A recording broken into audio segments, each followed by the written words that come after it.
Voilà, suite de cette JPO, surtout n'oubliez pas de réagir sur les réseaux sociaux. Toutes les équipes de Leseo sont là pour répondre à vos questions si vous en avez au fur et à mesure de nos échanges.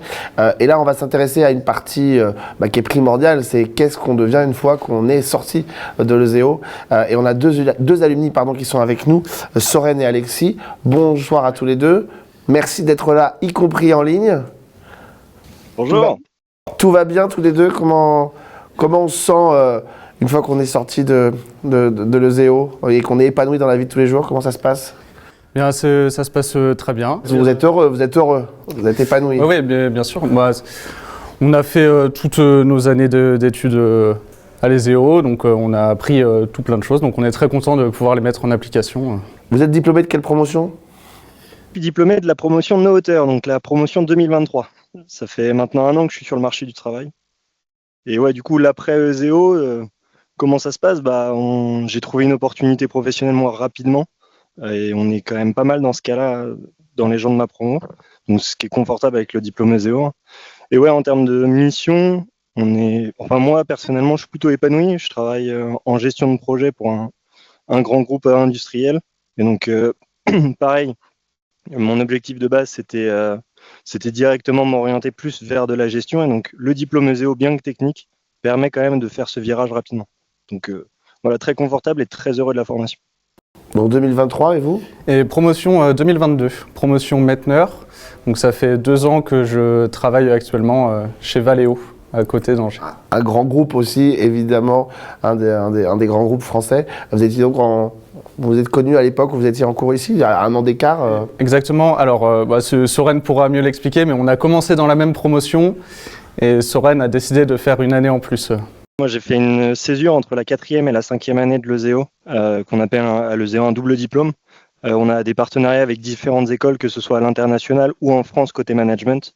Et donc, entre ma 4e et ma 5e année à Leseo, j'ai fait une année de césure à l'ESCA, qui est une école de management à Angers également, pour revenir après cette année de césure, en 5e année, faire mon stage de fin d'études avec Leseo.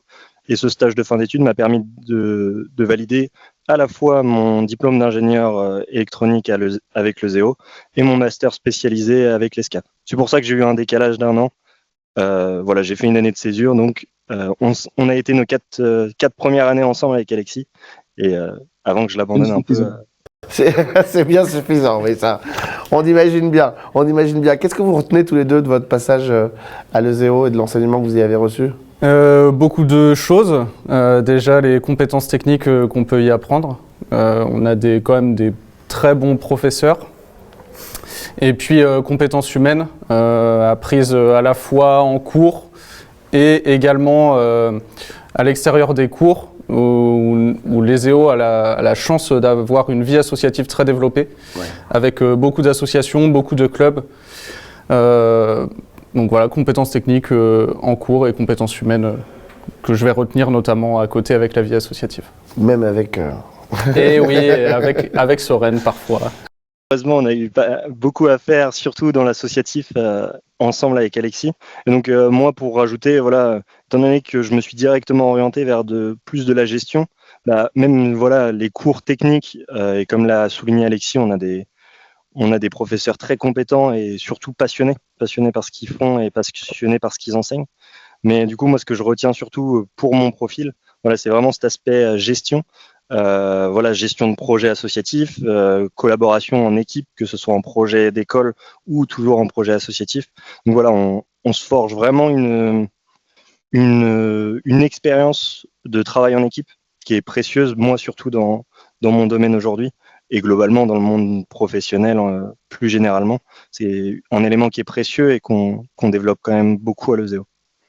Donc on est d'accord pour dire que ce que vous avez appris à Leseo vous a servi pour trouver le job dans lequel vous êtes aujourd'hui et qui vous plaît et dans lequel vous êtes heureux, quoi. Exactement.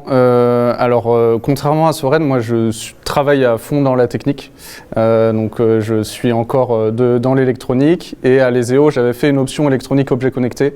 Et donc je vais utiliser pas mal de compétences que j'ai pu voir à Leseo, notamment dans cette option. Vous aussi, hein, ça.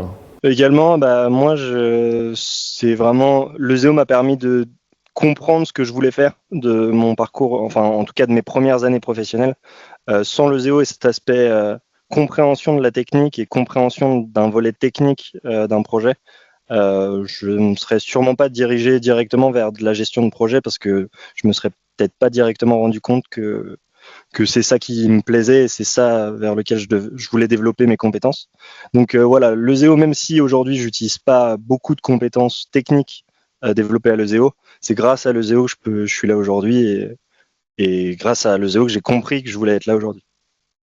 Ce qui fait toujours peur, enfin pas peur, mais qui interroge beaucoup les étudiants quand ils sortent d'une école, c'est de savoir combien de temps ils vont devoir attendre avant de trouver un job une fois qu'ils sont sortis de ZEO. Pour vous deux, on a l'impression que ça a été quand même assez rapide. Ça a été très rapide et pour la grande majorité, voire même pour toute la promotion, c'est le cas. En fait, on a la chance d'avoir une école qui est dans l'électronique et l'informatique. Et ce sont deux secteurs qui sont très demandés actuellement, que ce soit en France ou à l'étranger. Donc on a pas mal d'entreprises qui viennent nous chercher même avant d'être diplômés. Donc dans mon cas, j'ai pas en tête, mais on va dire j'ai eu entre 10 et 15 entreprises qui m'ont contacté déjà dans les 6 mois avant le diplôme. Donc à ce moment-là, c'est nous qui avons le choix d'aller vers ces entreprises ou alors d'aller postuler ailleurs si on souhaite faire quelque chose en particulier ou bien aller dans un secteur d'activité en particulier ou une région. Ce que vous dites est extrêmement important, ça veut dire que vos profils n'intéressent pas seulement, ils sont aussi recherchés. Et on vient vous chercher, donc ça c'est important. C'est-à-dire qu'il n'y a pas juste à faire la démarche pour trouver du job, on vient vous chercher pour rentrer dans des boîtes. Exactement, et puis ça va dépendre aussi des options qu'on choisit. Mais il y a des options à l'EZEO. En ce moment, c'est notamment l'informatique ou tout ce qui va être option logiciel et données, où voilà, il y en a où on n'est pas sur du 10 entreprises, mais sur beaucoup plus qui viennent rechercher les étudiants. Et c'est à la fois le cas en tant qu'étudiant et en tant qu'ingénieur actuellement aussi. On est toujours contacté par des entreprises très régulièrement sur LinkedIn. Pareil, j'ai pas en tête, peut-être 1 ou 2 fois par semaine. En fait, déjà, on n'attend pas. Comme disait Alexis, on a des gens qui viennent nous chercher. Et en fait, on a cette chance, dans le monde aujourd'hui, et moi, comment je voyais aussi mon premier emploi, l'objectif à l'EZEO, c'est pas de trouver un premier emploi, c'est de trouver un premier emploi qui nous intéresse. On a cette chance à l'EZEO d'avoir le choix. Alexis, on n'a pas parlé, mais on a, je pense, une bonne partie de la promotion de dernière année qui fait une alternance de fin d'études. Et dans tous les cas, le reste fait 6 mois de stage en fin d'année, qui est souvent utilisé pour les entreprises comme de la pré-embauche. Arrête-moi si je me trompe, Alexis, mais tu as eu une proposition avec ton alternance de fin d'études, moi aussi. Et vu qu'on avait le choix, même en ayant cette promesse d'embauche, on est tous les deux allés voir ailleurs. Et on a tous les deux signé notre premier CDI dans une autre entreprise. C'est vraiment ça sur lequel j'insiste, c'est trouver un travail, c'est plus une question. On sait qu'on va en trouver, en tout cas dans la conjecture actuelle. Et vraiment, avec le ZEO, on a le choix, on a plusieurs propositions, on a le temps de chercher. Et moi, j'ai pris le temps, du coup, en 2023, entre globalement avril et juillet, pour faire différents entretiens avec différentes entreprises qui m'avaient à la fois chassé, mais aussi moi que j'avais recherché. Et pour au final signer mon CDI pour septembre, dès juillet. Donc vraiment, il n'y avait pas ce stress de est-ce que je vais trouver un emploi. C'est plutôt lequel je vais choisir, où est-ce qu'en localité je vais le choisir. Vraiment, c'est la chance qu'on a avec ce diplôme et avec cette reconnaissance des entreprises, c'est qu'on a le choix. Et donc, on n'a pas ce truc est-ce que je vais trouver, c'est qu'est-ce que je vais trouver, qu'est-ce qui va me plaire. Et voilà, c'est aussi pour ça que moi, je suis plus du tout dans la technique, parce qu'on a le choix de se réorienter dès la sortie d'études, on a le choix de changer. Il y a plein de portes qui sont ouvertes grâce à l'EZEO, et donc c'est très confortable là-dessus. Voilà, nous, normalement, en tout cas, si la conjecture ne change pas, on ne devrait pas connaître le chômage, sauf si c'est un objectif professionnel de reconversion, de création d'entreprise. En tout cas, on retient pour celles et ceux qui nous écoutent, l'EZEO, ce sont des profils qui ont le choix dans les métiers qu'ils veulent, avec des profils qui intéressent et qui sont recherchés. Et ça, je pense que c'est 3 critères qui, dans le monde actuel, c'est quelque chose qui est sécurisant, rassurant quand on sort d'une grande école. Ouais, exactement. Puis même déjà quand on était étudiant, c'est rassurant de se dire qu'à la sortie d'école, on va... Voilà, c'est ça. Mais c'est intéressant parce que ça prouve que, on nous le disait dans cette JPO, que quand on rencontre des gens ici, on rencontre parfois des gens qu'on ne connaissait pas en arrivant, et avec lesquels on construit quelque chose qui est vraiment solide et qui est pérenne après l'école et qui poursuit dans la vie de tous les jours. Et c'est vrai. Alors, à la différence de quand on était à l'ESEO, où à ce moment-là, c'est tous les différents groupes de la promotion, où là, on se voyait tous ensemble. Là, maintenant, c'est plus tous les petits groupes qui vont se voir séparément, mais j'en connais beaucoup qui se voient par groupe de 5 ou 10. Si c'est pas tous les week-ends, c'est un week-end sur 2. C'est notre cas, notre groupe aussi. Et on a la chance aussi, donc ça va dépendre des promotions, mais en général, c'est ce qu'on va retrouver. C'est qu'on a quand même des belles retrouvailles de promotion, où là, on va être entre 50 et 100, ça va dépendre des promotions. C'est des belles retrouvailles. C'est des belles retrouvailles. Si je peux ajouter à ça, en fait, du coup, nous, par exemple, avec Alexis, c'était que pendant 4 ans, mais normalement, on se retrouve 5 ans, en fait, dans la même promotion. Et en fait, le volume de travail est important, notamment en classe préparatoire.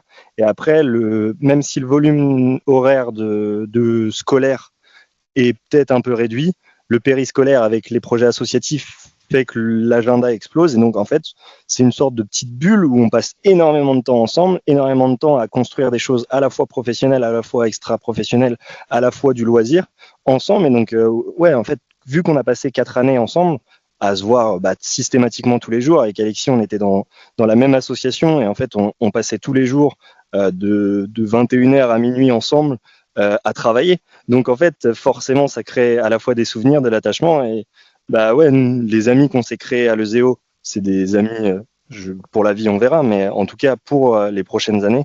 Et je compte pas les perdre dès demain, même Alexis. Outre les amis, il y a quand même une osmose de promotion qui fait que si on se retrouve dans la même ville avec un camarade avec qui j'avais pas parlé de beaucoup pendant ma scolarité, cet atome crochu de l'ESEO fait que on est au même endroit, allons boire un café. Voilà, je sais que moi, du coup, je travaille à Saint-Nazaire. Il y a moins de monde à Saint-Nazaire. On est 3-4 avec qui j'avais peu d'interactions pendant l'école, avec qui on se retrouve, parce qu'en fait, on est un peu ce groupe où, même si on n'a pas passé énormément de temps ensemble pendant nos études, on a des atomes crochus, on vient de l'ESEO, on vient de la même promotion, on se connaît, on a des amis en commun. Et donc, outre les amis, on a ce pool de camarades avec qui on a partagé des choses et donc où on reste lié en tout cas pendant quelques années, quoi.